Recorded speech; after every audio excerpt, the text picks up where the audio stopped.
Welcome into this week's edition of the AHSAA Weekly. I'm John Holder. This is your weekly look at everything going on with the Alabama High School Athletic Association. Coming up on this week's program, we're going to go to Montgomery. We will speak with Associate Director of the Alabama High School Athletic Association, Marvin Cho, as we talk about swimming and diving and also cross country. Also this week, we've got our WOTM AHSAA Game of the Week. It is Fairfield traveling to Jackson-Olin. We will speak with the head coaches of both teams coming up in that big game live Thursday night at 7 here on WOTM. Our AHSAA Central Board Spotlight shines on Van Phillips. He is the District 5 representative out of Center Point High School in Jefferson County. And also this week, we will meet the 2020 Class 3A Making a Difference Award winner, Walter Welborn High School in Anniston, their head football coach, Jeff Smith. All of this, plus we'll have David Holtzford's Plays of the Week from around the state of Alabama, that and more on this week's edition of the AHSAA Weekly. Home making you sick? Ox Foundation Solutions can remedy any mold or mildew problem in your home. Get a free estimate from Ox Foundations. It's time to get strong. OxStrong.com.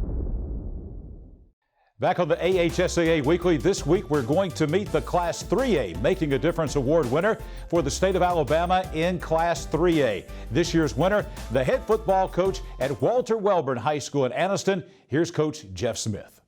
Well, you know, when I was young, I grew up in a single-parent home, and my high school football coach meant a lot to me and made a big difference in my life. And I just felt like when I got into education and into coaching, and that was why I did. I just wanted to come back and make a difference where I grew up at. Early on in high school, I admired my high school football coach so much. I just felt like I wanted to be like that, and that's why I got into it. I mentioned my high school football coach, Coach Mike Battles. He really was really instrumental in me becoming a coach. And then I went on to college and played for Bill Burgess, and he was like an extension of what I had in high school, and just went from there. And they were hard on us. They corrected our mistakes and were hard on us and everything, but they cared for us and cared for our well-being and the person that we were.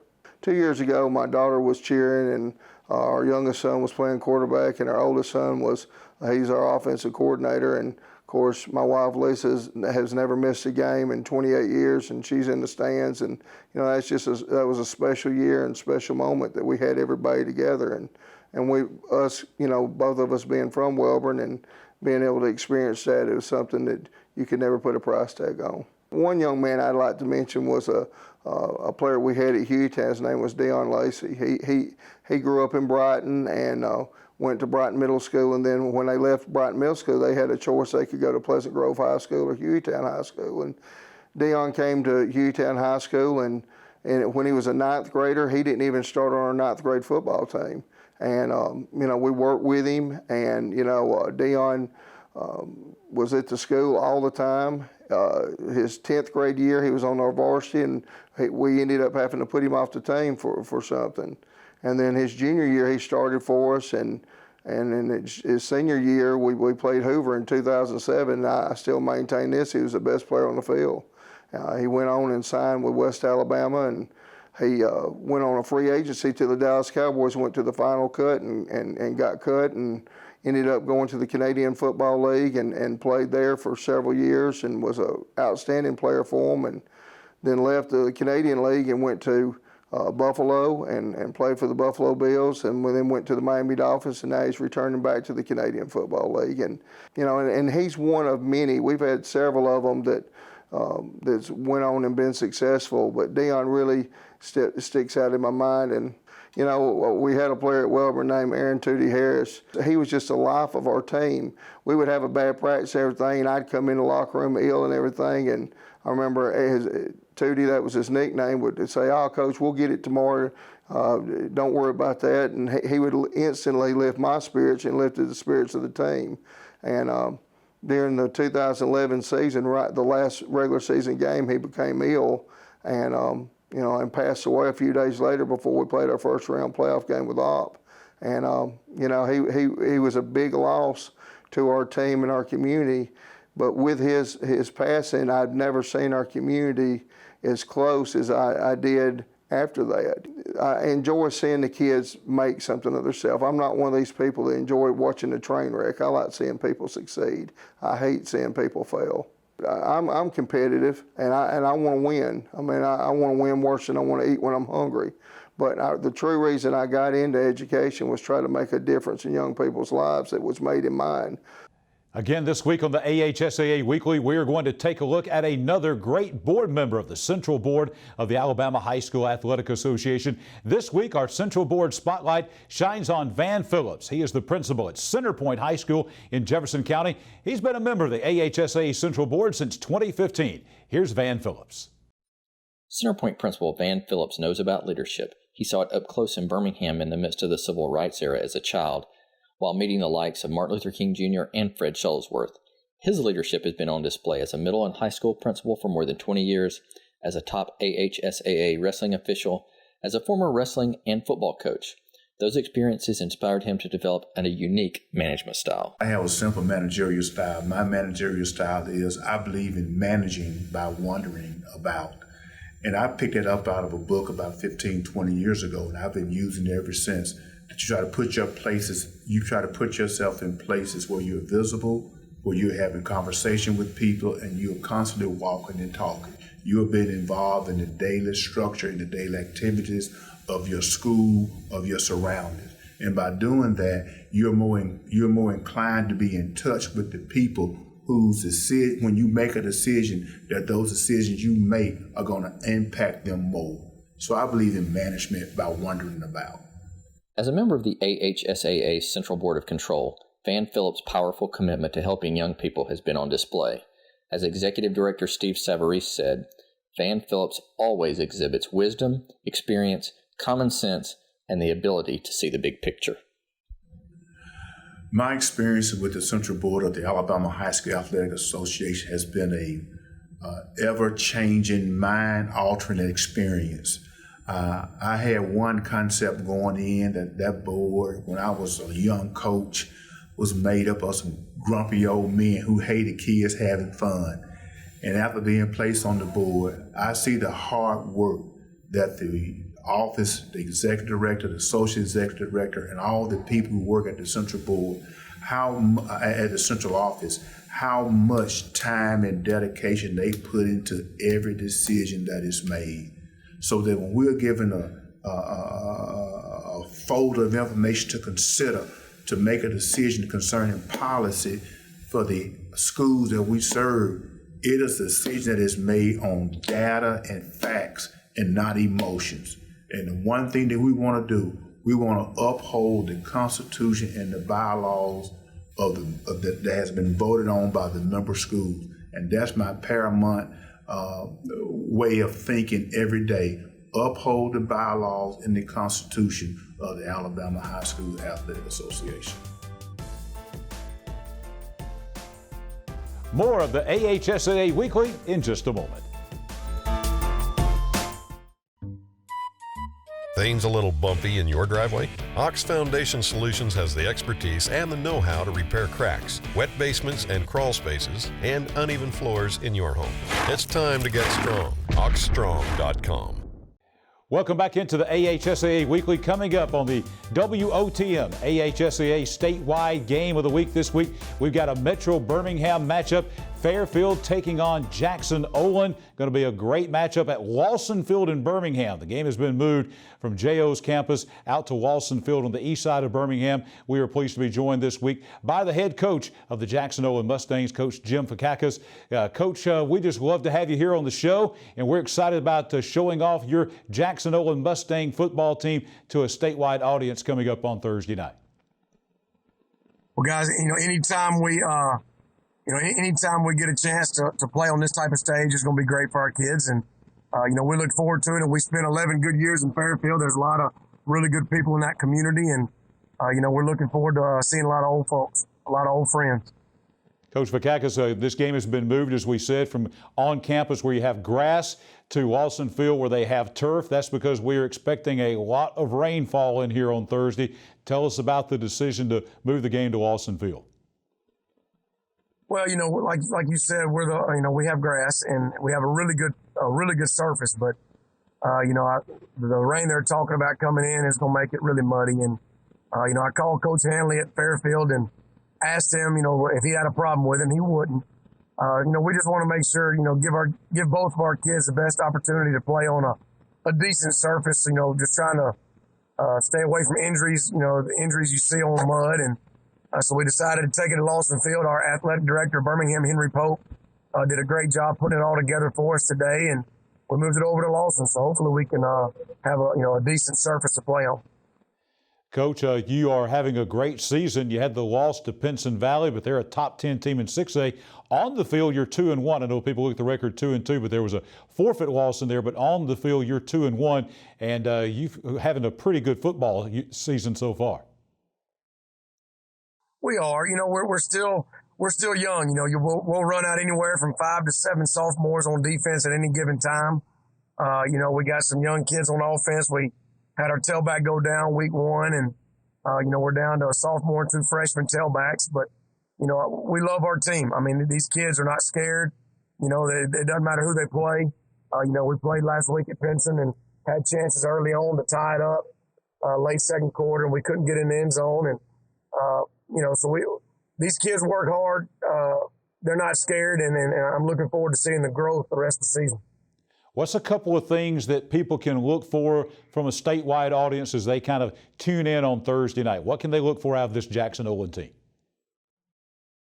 Well, we've got some good football players that make us as coaches look really smart. We got a sophomore linebacker, Eric Muse. He's a 10th grader, and he's got a Tennessee and Georgia Tech offers, and he's got a chance to be really a 4 or 5 star type All-American kid. And Kaysen Boston, defensive end. Last year he was about 205, and right now he's right under 6'5", and he's about 245. So he's put on about 40 pounds all season, and he's picked up a Mississippi State and a Georgia Tech offer as well. And we got a receiver, Kaiser Jones. He's about 6'3", 190. He's a second-year basketball player. He's got a chance to be a big-time kid. And our quarterback, Malik Lowe, he's about 6'3". Last year he was about 165. He's an 11th grader, but he's about 190 right now. So our kids have developed, and that's one thing about our kids, they develop. And, so they're going to see a young team. They're going to see a bunch of sophomores. I looked on our kickoff team today, and we had 2 freshmen and 6 sophomores on our kickoff team, so we're a young team, but our kids play really hard, and our coaches do a really good job with them. Coach, thank you for spending time with us on a busy, short week. Best of luck to your football team coming up Thursday night against Fairfield. Thanks so much for having us, and we look forward to seeing y'all Thursday night. Coach Tim Fakakis is our guest this week here on the AHSAA Weekly. At this time, we're going to spend some time with the other coach on the other side of the field in our big matchup coming up on the WOTM AHSAA statewide game of the week, and that is the Fairfield Tigers. Their head coach is Keon Hanley. Coach Hanley, glad to have you with us here on the AHSAA Weekly. Glad to be with you guys today, John. Coach, your football team off to a great start. You are 3-1. You are having one of the best seasons in several years at Fairfield. Tell us about all the good things happening with your football team here in the early part of the season. The number one thing is these guys have bought in to the idea of being a family. So it's just a family environment that we're creating, a sense of toughness in practice, and a sense of accountability for each other. Coach, this game coming up with Jackson-Olin. This game was going to be a road game over at J.O.'s Field. We're going to go a little further east over to Lawson Field, as we understand it, to play on the turf over there because of the expected rain coming up on Thursday night. Have you been talking with your football team about the possible wet weather and wet conditions you might be playing in? We talked about it a little bit. We opened up week 1 in a muddy mess at Center Point, so we already know what it's like to play on a wet surface. We practice on wet turf. We have turf at our field, so we'll be prepared and be ready to go. Coach Hanley, as folks tune in across the state of Alabama on Thursday night, likely to be a lot of folks watching as folks will be indoors away from the rain. What can they expect out of your Fairfield Tiger football team here in 2020? A sense of toughness, resiliency, a will to win at all costs. We're going to fight to the end. We don't care if teams are bigger than us. That doesn't matter. We're going to line up and we're going to play smash mouth football, and we're going to be aggressive. And we're going to show people that we are a tough-minded and tenacious team. Coach, what do you see across the field from this Jackson-Olin football team? This is a non-region game. You're stepping out of 5A Region 5 play, stepping up a class to take on 6A Jackson-Olin. What's your thoughts on the Mustangs?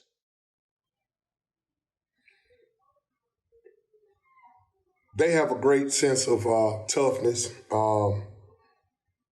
Coach V over there does a great job getting those guys physically, mentally prepared to play physical football. When we look at them on film, we know that we're in a heck of a matchup, and we're going to be prepared. We're going to game plan accordingly, and we're going to let the ball bounce our way, hopefully. Coach, I'm sure there's going to be a lot of great, exciting action at Lawson Field in Birmingham as your team travels over from Fairfield up the interstate to take on the Jackson-Olin Mustangs. We thank you for spending some time with us on the AHSAA Weekly. Best of luck and safe travels to your football team on Thursday night. Hey, thank you guys for having us, and we're truly honored to be a part of this broadcast this week. Keon Hanley is the head football coach of the Fairfield Tigers. Our guest with us this week on the AHSAA. If you are experiencing foundation issues, get a free estimate from Ox Foundations. Back on the AHSAA Weekly, this week we're speaking with AHSAA Assistant Director Marvin Cho. Marvin is in charge of the fall sports of swimming and diving and cross country. Marvin, glad to have you with us back once again on the AHSAA Weekly. Thank you, John. Appreciate you having me. Marvin, let's talk about volleyball and football have had their challenges, that's for sure, during this fall season. What are some of the unique challenges being faced by swimming and diving and cross country? Well, for the two sports I oversee, cross country and swimming, we've had great responses from the coaches. We're just excited that state championships are just around the corner. A lot of the challenges with these sports are they've got a lot of swimmers and a lot of cross country runners at meets. And so some of the challenges have been how do we administer those meets. Our cross-country coaches have been doing a great job having plans, meeting as groups, talking about how to run their meets. So we're just excited that these coaches are communicating with each other on how to have the best seasons. Marvin, I want to make sure I get this right here. Last week, Vestavia Hills senior Ethan Strand and Homewood senior Crawford Hope both ran record times of 14:36.88 and 14:41.63 at the Southern Challenge Cross Country Championships at Huntsville, breaking an AHSAA record of 14:55.55 set back in 2001 by another Homewood runner, Tyler Stanfield. Both of these ranked second and third nationally as well. What does that tell you about the state of cross country in Alabama right now? Well, we're just excited to see our runners running these times so early in the season. I think what it tells is Alabama is getting faster and faster every year. We have records go every year, broken every year, and it's just a testament of the coaches and those runners of how hard they work, even in the off season. And so we're just excited to see what the times are going to be in November at our state championships. Marvin, managing these large cross-country meets cannot be easy. Who's in charge? Who's taking the lead and kind of running these cross-country events for Alabama schools? So our cross-country coaches, starting with the cross-country committee, they've done a great job, like I said, getting together on Zoom calls, having plans for their areas, their local meets. A lot of the coaches have had to make their meets multiple days. I know one of the big meets in Chickasaw up there in Moulton, Stan Johnson did a great job, but split the meet into a 2-day meet. Usually it's just a one all-day Saturday meet. But Stan did a great job spreading out the teams at the facility and making the meet just as exciting as possible with the restrictions. How effective is COVID-19, what effect is COVID-19 having on the sport of cross country within the Alabama High School Athletic Association? So a lot of the things that the coaches are doing at the meets are, having the parents stay in their cars until their kids are about to race and then allowing them to come out to watch and cheer. Another is just spreading out the runners at the start line so that there's 6 feet apart. And again, spreading the teams out where they usually have the team tents and a lot of people gathering. They've just spread those people out, not allowed as many people under the tents. And so they've just done a great job communicating that with the parents, and the parents have bought in. Moving to another sport, what about swimming and diving? So swimming and diving is another challenge, being an indoor sport. A lot of our swimmers right now, unfortunately, don't have facilities to practice in. They're looking for anywhere they can to get in the pool. So a lot of the challenges are facility driven for the sport of swimming, but our coaches are doing a great job trying to find outdoor spaces or finding those indoor spaces, but spreading out the practice time so that those kids get enough time in the water. Do you anticipate any changes in the championship events for either of these sports right now? Right now in cross country, the only thing we're looking at is possibly, again, with the fans, having them stay in their cars until their kids race, spreading the kids out more at the start line so that there's space in between each team. But cross country being an outdoor does not have as many unique challenges as swimming. For the sport of swimming being inside, we have some issues with fan space, with kids on the pool deck. So we're working with our committee right now, working with the facilities. We may be possibly even moving our state championships. That's something in the works. So more to be heard about that. But we'll continue to work with our swimming committee and hopefully have a solution and have the best state championships for swimming we can. And you have a little more time for doing that, right? Yes, we do. Swimming is the weekend of December 4th and 5th.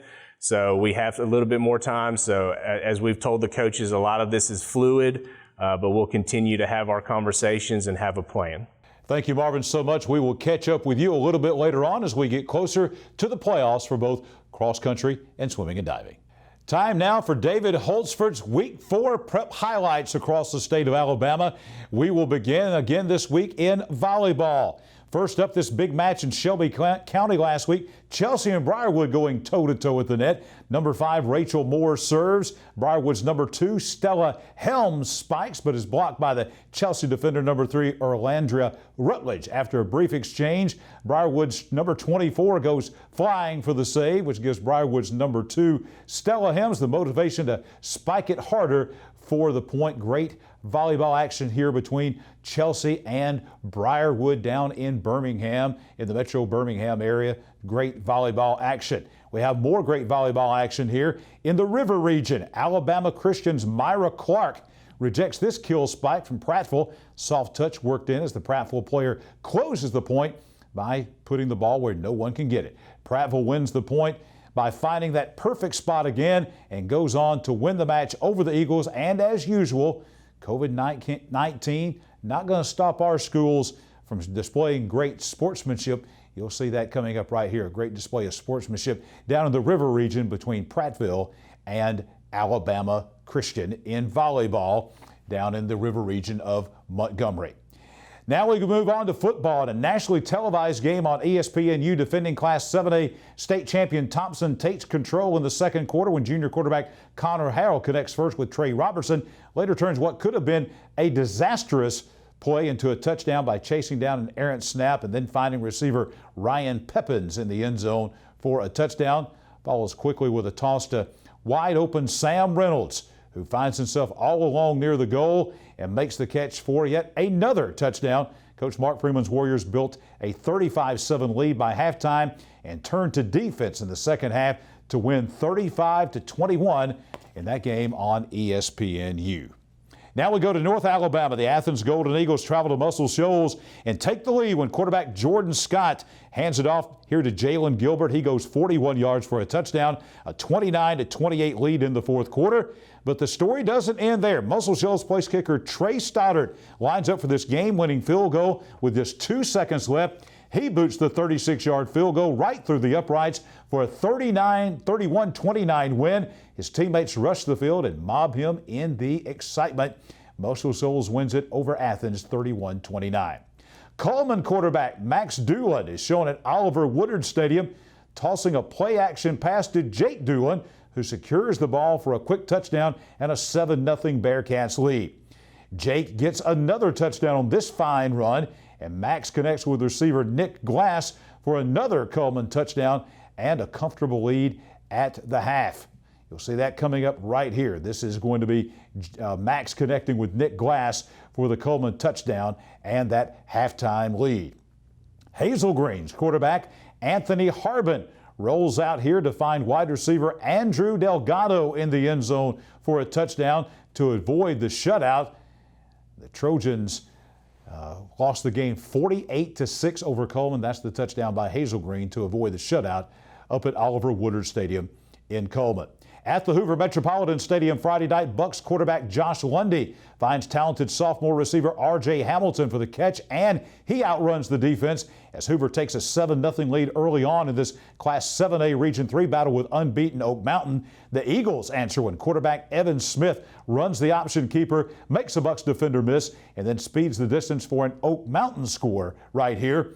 However, Hoover would be too much. Lundy at the controls. He hands off to Dylan Betts-Pauley for a rushing touchdown, and Hoover goes on to win this one over Oak Mountain 42-7.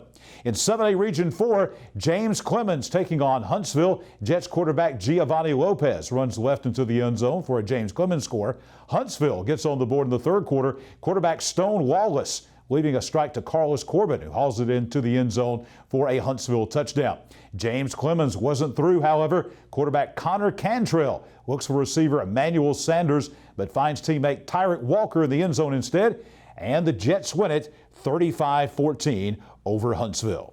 We move on now to Class 6A. Region 6, Pinson Valley quarterback Zach Pyron tucks the football and outruns the defense for an Indians touchdown and a 7-0 lead against Jackson Olin. In the second quarter, Pyron connects to Jaquel Fells, who sprints in for another Pinson touchdown and a 14-0 lead. A few minutes later, Pyron scrambles again. This time finds wide receiver Micah Woods, who speeds across the field here, and he's going to pick up a great block from Kool-Aid McKinstry. JaQuincy McKinstry, Kool-Aid with a great block. He ran, catch, and scores a touchdown. Pinson Valley wins this one 34-18. Look at that great block there by Kool-Aid McKinstry as they win 34-18 over Jackson Olin. In another Class 6A clash, this one in Region 2, Opelika High School quarterback Malik Finley hands off to number 24 with Jaden Talbert, who leaps into the end zone for a Bulldogs touchdown. Next, look right here at the bottom of the screen. LaDamian Rowell joins this week's highlight reel when he intercepts this Wolverines pass and speeds into the end zone for a pick six. Bentley closes out the 24-7 Opelika win right here with a quarterback draw and races into the end zone for yet another Opelika touchdown as they go on and win over Carver Montgomery 24-7. And the WOTM AHSAA TV Network Game of the Week. This was Mountain Brook taking on Shades Valley, picking up in the third quarter. Mountain Brook with a 7-0 lead in the 6A Region 5 battle. Spartans defense steps in. Shades Valley quarterback Earl Woods dropping back to pass, and Rob Gunn jars the balls loose. John McMillan falls on it for the Spartans. Later in the quarter, the Mounties now trailing 10-9. Woods runs the play action for Shades Valley and for the goal line just inside the pylon for a touchdown to cut the lead down to 10-7. Mountain Brook would remain, however, unbeaten. Running back Michael Brogan scoring on this play, and the Spartans rolled to a 24-7 win. Thank David Holtz for putting these highlights together for us once again on the AHSAA Weekly. Wrapping up this week's edition of the AHSAA Weekly, check out our WOTM Facebook page for all the information on all the upcoming AHSAA Games of the Week. We'll see you back here next week.